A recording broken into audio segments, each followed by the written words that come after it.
I'm hoping the following video is going to be a little more streamlined than what I was anticipating, because some of these books have already had dedicated reviews uploaded on the channel already. It's just I'm trying to play catch up for all the books that I read in the month of March, and it was quite a bit of them. It was a total of 9 books. But some of them already have dedicated reviews on the channel and some of them don't. I may put a pin in one of the series that I'm going to talk about in this respective video so that I can dedicate more time to being able to talk about it and all the books in that respective series, because I read the complete series in the month of March, and I actually thoroughly enjoyed all the books that I was able to pick up by this respective author. But we'll get to that in the latter part. I also did a dedicated reading of another series, which, in terms of project planning, I did not expect it to go the way that it did. But once I figured it out, I was like, okay, I'm going to separate these as separate videos and separate reviews. And considering it was a long series to get through, and I managed to complete it in the month of March, I figured it was better to do individual reviews for those respective books than try to do it in one video, because it was definitely a challenge. I'll say that before I get into anything in this respective video, but you'll figure it out once I mention it in video. Hi everyone, my name is Rose, also known as CA Summers. Welcome back to my channel. Today's video is going to be my March 2025 reading wrap up. I know this is very late. I apologize, because I had been meaning to do this respective wrap up review for the longest time, but a lot of things happen, life happened, that kind of thing. So I've been trying to play catch up with doing reviews of the following books. Some of them have dedicated reviews on Goodreads. Some of them don't quite yet, but I'm going to just try to talk about what I have read in this respective video. I'm hoping that I can upload the written reviews to these books after this video is posted, in terms of things, and if I'm able to do that in a timely manner, I may link those down below. Now for the video reviews, I'm just going to either tag it in the cards above or in the description down below if it's already posted. And then some of them I've included the review in the video that it will be tagged, so I won't double post in terms of that situation, but just so y'all know. But as I mentioned in the intro, I read a total of 9 books. I had a range between adult romance, adult fiction, YA fiction, as well as children's middle grade. So like wide range for the month of March. So I'm just going to go ahead and dive in and kind of give you my thoughts on each of them, and let's go ahead and begin. First book that I read in the month of March is If Only for the Summer by Alexandra Warren. This is not the first Alexandra Warren book that I've read, but it is the first one that I'm reviewing on the channel, and I absolutely love this respective book that I read on audio. The narrators were wonderful. I gave this an overall 4 stars. It was an adult romance, an adult black romance, which follow the 2 leading characters, Nova and Guy. Is a dual perspective novel, and it basically showcases the story of 2 very different teachers in very different places in their life. First with Nova, she is a teacher who is basically like, ready for the summer to begin, and she's kind of in an unhappy relationship with her beau, who is basically like, off and about in terms of traveling, and she suspects that he's cheating on her and doesn't really treat her well, and she's just like, okay, I want to be able to get away and do different things. And then her friend comes through and says, well, why don't you stay at my condo in Miami for the summer? And of course Nova jumps at the chance to be able to do that. But on the plane ride over to Miami, in terms of things, she meets up with Guy and his son. Guy is another teacher who is also traveling to Miami to be able to take a break for the summer, and they have a very striking chemistry with each other. And also Nova gets along with Guy's son very well in terms of things, and they kind of lament having to go their separate ways after they get off the plane, but then they realize that they know some of the same people and they end up staying at the same condo in terms of things, because Nova's friend's husband actually promised Guy that he could stay at the condo in terms of things. So it's like they have like this like proximity situation in terms of where they share the same space over the summer. It's going to be for the whole summer, and they very much hit it off with each other. Their chemistry is piping hot, and and they also have a lot of drama that they have to work through in terms of their relationships and things like that. So that's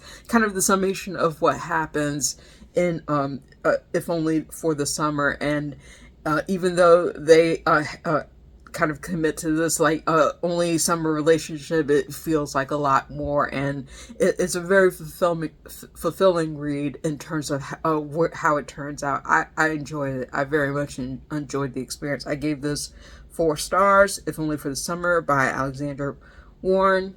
Wonderful read, and I'm definitely looking forward to reviewing more of Alexandra Warren on the channel in the future. Next book that I want to mention was my second read for March, is A Walk in the Park by Rebekah Weatherspoon. This was a short novella that is available on Audible, which I think it is an Audible exclusive. I don't think you can get it anywhere else.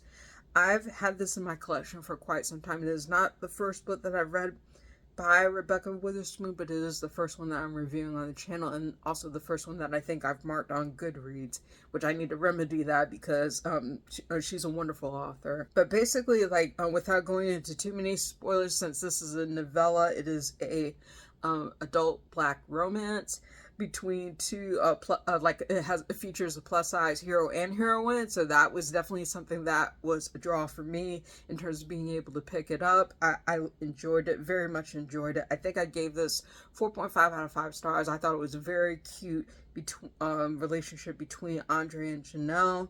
They go to the same adoption agency to adopt a dog, and they end up getting the same dog by accident. So they're kind of like in this situation where they're forced to parent the dog that they've adopted. And Zeus is so adorable. He's very much a dog who is adorable, and you can tell the love of that Andre and Janelle have for Zeus as they're taking care of him, but they also find that they have a very cute connection between them, a very strong connection between them, and they try to navigate some of the drama and some of the, whether it's between their relationships or things that happen to the dog, which they have to navigate as it goes through the story. But it's still it's a wonderful read. I highly recommend it. I was very, very pleased to be able to read that very short read in terms of things. I loved it. That was A Walk in the Park by Rebekah Weatherspoon. 4.5 out of 5 stars. Loved it. Would definitely recommend. So the next 3 books that I'm going to talk about are all a part of the same series, and I told myself that I was going to put a pin in this to be able to talk about it.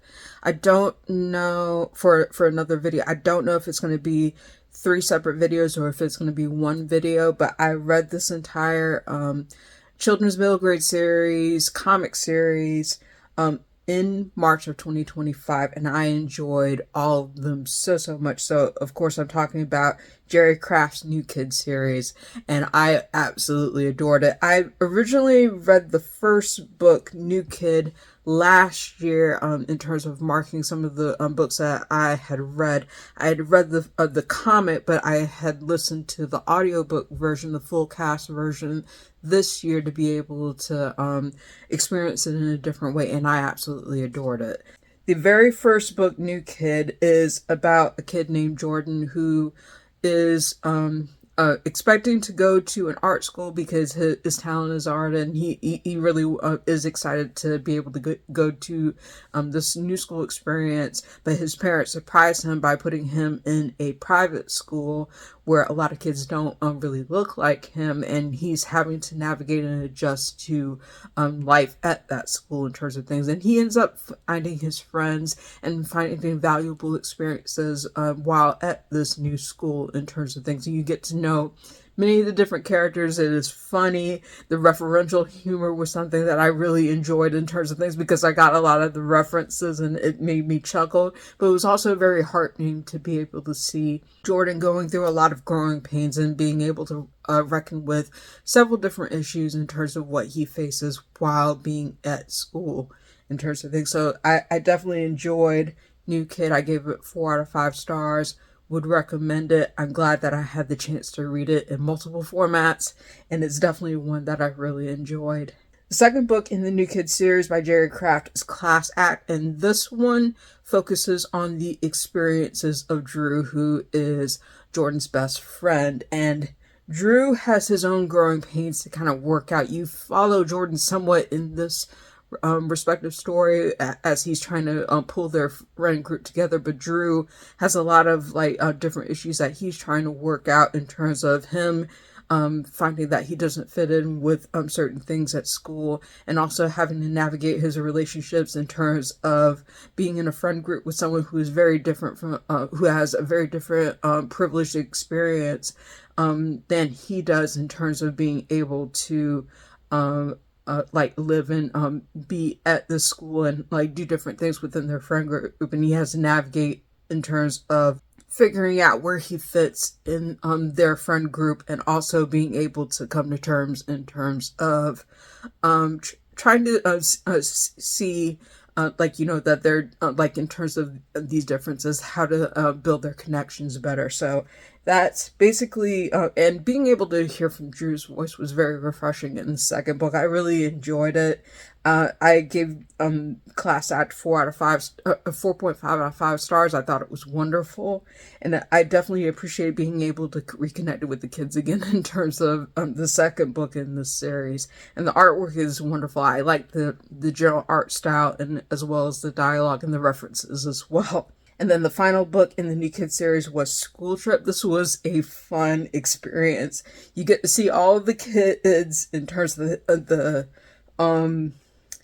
the group kind of getting together for a major class trip, which has them going to Paris and having a lot of drama happen in terms of things. It basically everything goes bonkers while they're on their respective trip, but they have a lot of fulfilling experiences, and it was really great to be able to see the kids interact with each other, and also be able to see their receptions to all the things that they are able to do on this trip. And then also being able to wind down the year, and being able to say, hey, we've got other things that we are looking forward to in terms of school and other opportunities and stuff. So I really enjoyed this respective series. I gave School Trip 4.5 out of 5 stars as well.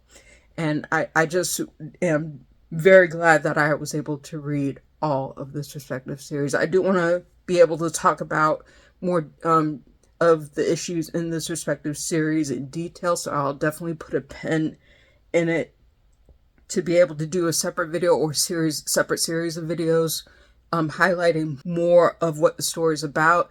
But I loved it. I loved it so much, and I'm glad that I had the opportunity to read it in full this year. Both the comic versions as well as the full cast audiobook versions. They were both fun to be able to peruse. You can find reviews for all 4 of the next books that I'm about to mention on my channel, because I did individual video reviews for all of them. And I'll link them in the description down below and in the cards above if you're interested in seeing my very detailed reviews on each of these books. So we're just going to go ahead and dive in. First one I want to highlight is a YA fantasy verse novel. This is Skin by Ibi Zoboi. And man, this one disappointed me. This one actually disappointed me. I was expecting to go into a YA fantasy verse novel, very quick read in terms of being based on Caribbean lore, about a very interesting creature, the Sokoya, or the Lugaro, as it is known in terms of the text. And I'll talk, I talk about kind of conflict with that, in the video in terms of things, but oh boy, Skin was a hot mess and a half, to say the least. I found it to be very toxic, very inaccurate, very stereotypical portrayal of Caribbean culture. Had a lot of issues with it in terms of things which I get into in my respective video. I thought one of the biggest things that turned me off of that particular novel was the portrayal of harmful colorist stereotypes and how colorism was played up instead of being played down. And just, it made a lot of decisions which I was like, what in the world is going on with this? And some of it, like several pieces of it, were actually harmful to read in terms of the things. I wanted to connect better with both of the characters from this in terms of it's centering two girls who are from very different families, very different circumstances, who end up meeting each other, and it's under very heavy circumstances, to say the least, but you also realize that they're both of the same kind of creature that it is the Sokoya, and essentially like them navigating their respective abilities and things like that without going into too many spoilers or details. That they have to navigate that, and they end up having a lot of different things that go on with respect to that. It just, to me, the world building was also very lacking, not just toxic and inaccurate, but it was very lacking. Like, you would have to do your research in terms of being able to parse out the lore of the Sokoya and being able to see how terrifying this respective creature is. I don't think you get a self-contained experience with reading Skin, and not only that, it tends to portray a lot of things that mix Caribbean culture as one big blob. It doesn't necessarily like make references that are accurate. And even with the portrayal of the Jab, I definitely knew enough that to realize that the portrayal of the Jab was inaccurate in terms of how harmful it was, without giving context to the meanings of, and the symbolic rituals that go into the Jab and what they mean in terms of things, and why people have that respective practice in terms of things. So it's, yeah, there was a lot of mess, and I would definitely recommend, before you even pick that one up, I would say, like, definitely watch my review on that to be able to get the whole perspective. I do a spoilerish part of the review, as well as a non-spoiler portion, but yeah, definitely watch that before you decide to pick this one up, because there were a lot of issues with it. And it's not the last book that I'm going to read by Ibi Zoboi. Like, I definitely have a couple of other books that I have on my plate to be able to read from her, including Nigeria Jones, but that Skin definitely disappointed me, and I expected a lot better from it. I gave it 1.5 out of 5 stars. I think it could have gone in a lot better directions. It references like Beyonce's song Pretty Hurts, but as I mentioned in my review, it had all the hurt and none of the pretty, even though there was a lot of attention to beauty standards and things like that in this, and it was just like, oh my goodness.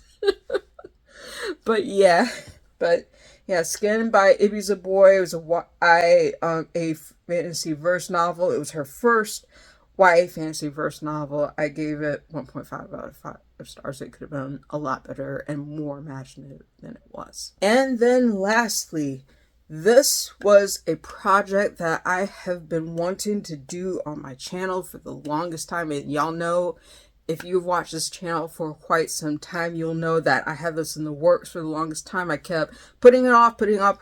I did read the first novel back in 2021, but it was a delayed, like in terms of things, like for me, like to get back into it. And I finally completed that project in 2025 in terms of reading all 3 of the current books that are in this respective series. Unfortunately, this is where the series ends for me. It is not complete, but as of the filming, it is not a complete series as of the filming of this video, but I'm ending my journey with it here. Of course, I'm talking about Tracy Deonn's Legendborn cycle series, which starts with Legendborn for the first book, Bloodmarked for the second book, and Oathbound for the third book. And I have individual reviews for all three books on my channel. You can see them in the cards above and in the description and below if you're interested.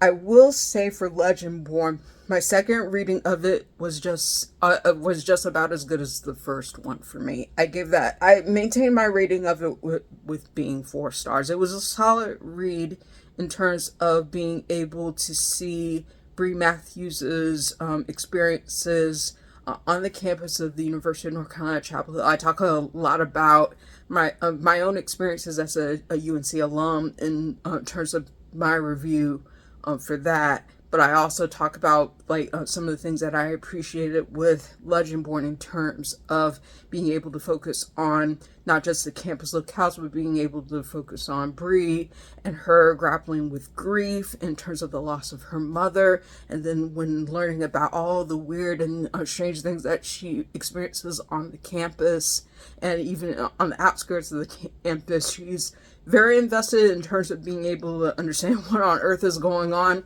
what her connection is to all these strange happenings, and then being able to figure out answers to the mysteries surrounding her mom. So I feel like Legendborn stuck the landing in terms of what it aimed to do. It wasn't a perfect narrative. There were a lot of questions in terms of why it made certain decisions that it made in terms of the progression of the novel, but I understood why this novel connected with a lot of people, and I valued it even myself, considering the first time that I read this, I had finished it a few months after the passing of my own father. So it was definitely something that I appreciated, from being able to see the grief aspect of it and being able to see a heroine who was dealing with all that and trying to unpack all of that in terms of things, and also seeing, how she deals with a lot of different things of being a part of this secret society on the campus of UNC Chapel, grappling with all of these different revelations that she encounters. I wish I could say that my experiences were as positive with the follow-ups in this respective series, starting with Bloodmarked. I gave Bloodmarked, the second book in the Legendborn cycle series, 1.5 out of 5 stars. And to kind of sum up where my issues were with Bloodmarked, you can watch my video on it to have more expanded thoughts about it. But Bloodmarked started off in an interesting space in terms of a lot of revelations that carry over from the first book, and it's not a lighthearted series. Nothing about the Legendborn series is lighthearted. I want to make that clear, because I feel like there's a lot of misinformation that is going around with respect to people giving recommendations on the Legendborn series. This is a heavy series. It started with basically grief, where Bree is grappling with the sudden death of her mother, and then learning about all of these different things on the campus of UNC in terms of this secret society, which is the majority of folks are white in this respective secret society, and having to grapple with a lot of different things that are happening and going on without going into too many spoilers.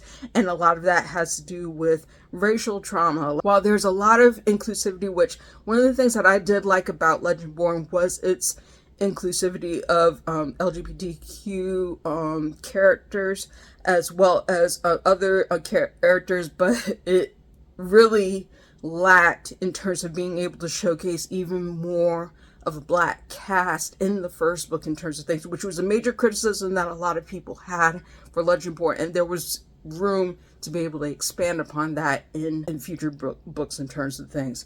When we get to Bloodmarked, there's an expansion in terms of Bree being able to connect with other people who have the same abilities as her, including Black girls, Black women who are root crafters, and her being able to connect in this space in terms of potentially being able to find out more about her magic and find out more about her ancestors, and having a very potent reunion with her mom in terms of things. But the way that it chose to treat, the way that Bree, without going into too many spoilers, and I'm trying not to delve too much into the weeds of it because I already talked about it in my review of Bloodmarked, the way that it treated its black cast, the way that it treated certain aspects of racial trauma in terms of things was not very sensitive. And it was very lacking in terms of being able to address a lot of heavy things, not just in terms of what Bree faces, but also in terms of the things that she does that lead to events that happen towards the end of Bloodmarked. And I found myself very disappointed in terms of the way that it chose to do things.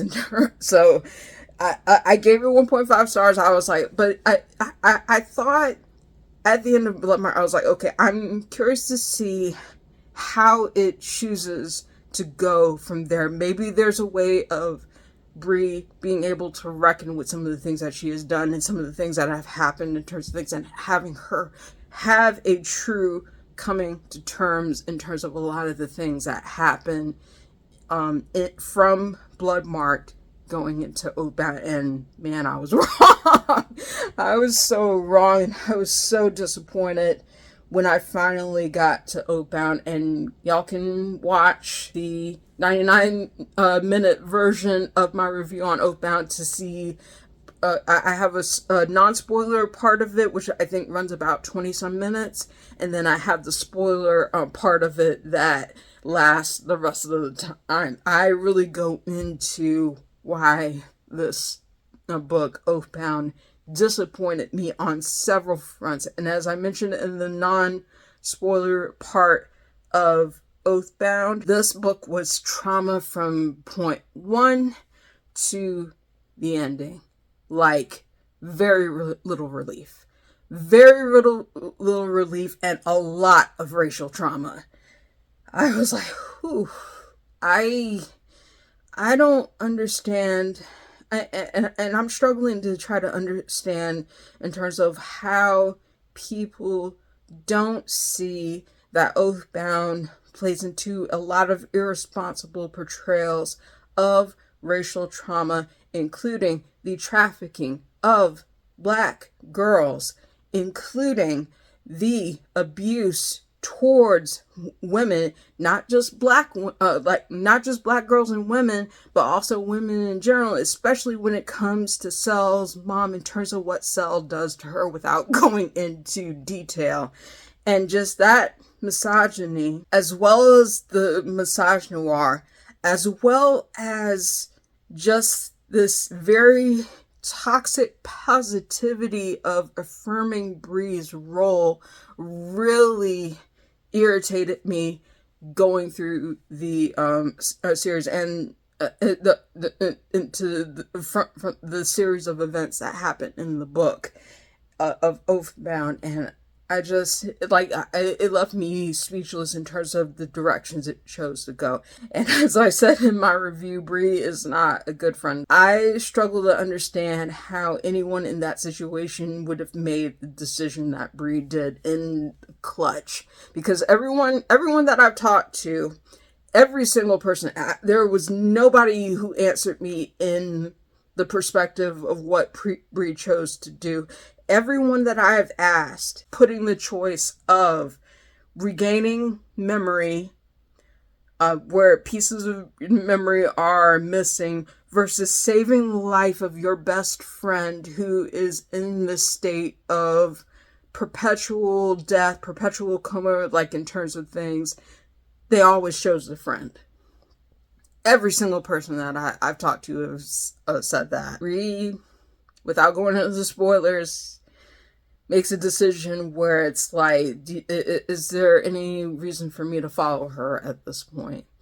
Because all of her decisions are really just center her and don't really center the people that really care for her. and yet the people around her seem to very much excuse some of the horrible things that she, and neglectful things that she does. And then the other thing that I was very disappointed by the Legendborn cycle series as a whole is this focus on the love triangle, which is not really a love triangle. It's basically Bree going between two different guys who she doesn't really seem to understand that she's sometimes emotionally cheating on them or physically cheating on them in terms of things. It doesn't like you can tell that she has a camaraderie with them in terms of things, and one of them is not very healthy, which so I don't understand the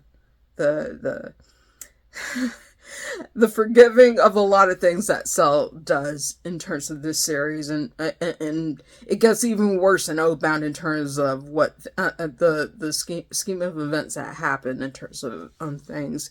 But I don't understand the love for Cell, especially since in Oathbound it feels like there's a point of no return here in terms of things.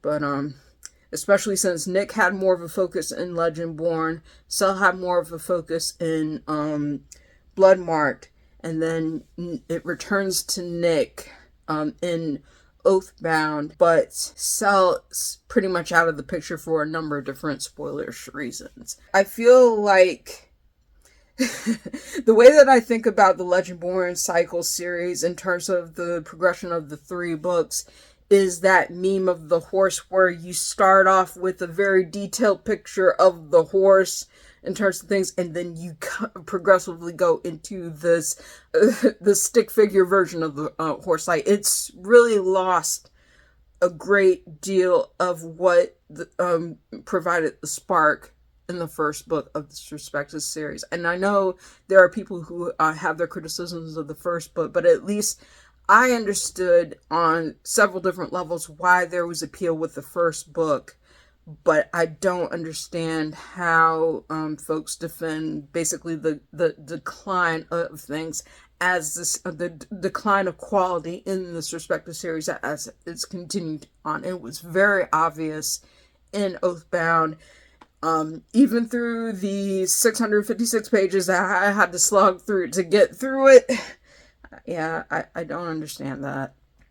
And I can't defend some of the things that it decides to do, not just with certain plot points and portrayals of very heavy issues, but also the fact that it sidelines its main character in the third book. Bree gets sidelined by a number of different perspective points that weren't even needed in terms of things. Some of them could have been streamlined better. Some of them were not needed at all. And I go into it in terms of my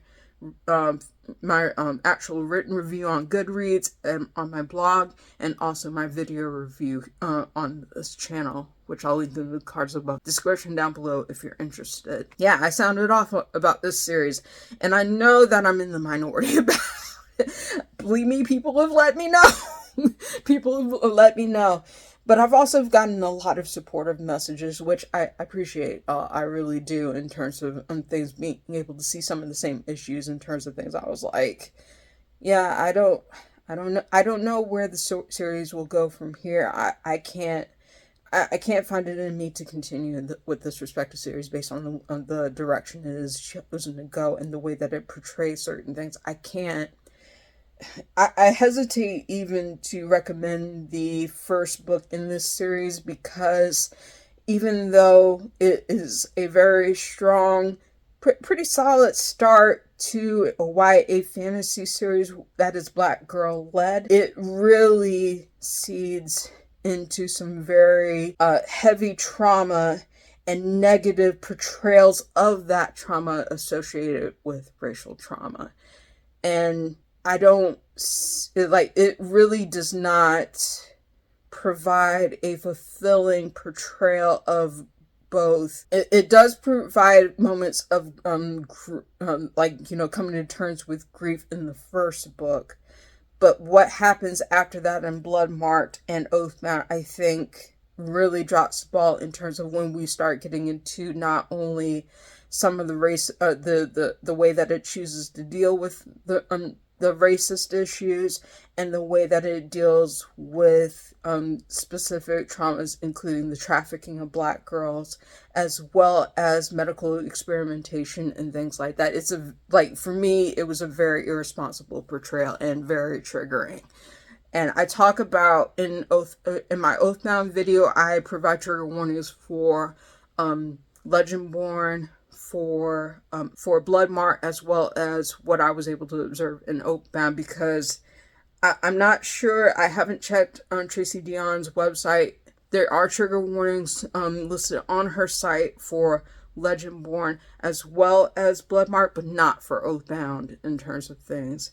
And I have a problem with the fact that there are no trigger warnings at the beginning of any of these books, not the audiobooks and not the physical books as well, which I own copies of both of them in terms of things, and I'll probably end up offloading my physical copies to someone else at some point in terms of things. But I couldn't continue with this respective series in some, but you'll understand why if you watch my very comprehensive videos detailing my experiences with each of these books. But Legendborn by Tracy Deonn, first book in the Legendborn cycle series, I gave 4 out of 5 stars. Bloodmarked, the second book, I gave 1.5 out of 5 stars. And Oathbound, lastly, I gave 1 star. I jokingly, kind of semi-say jokingly on Goodreads that I tagged it as 0 stars is too much for this, but I did give it 1 star because there were things about Oathbound that I did like, but it was not enough to be able to save the experience for me for the majority of that respective book. So better for me to leave it there. Better for me to leave it there. So that was my reading month wrap up for the month of March 2025 in terms of what all the 9 books that I was able to read. I'm hoping to be able to get my April wrap up in a timely manner. I didn't read as much in April, but I'm hoping to be able to get that up pretty soon in terms of a video like chronicling what I was able to read. That's my video. Thank you for watching. If you like this video, please give it a thumbs up. Hit the subscribe button and hit the notification bell to be informed of when I post new videos. Thank you again so much for watching. I hope you have a wonderful day, and I'll see you next video.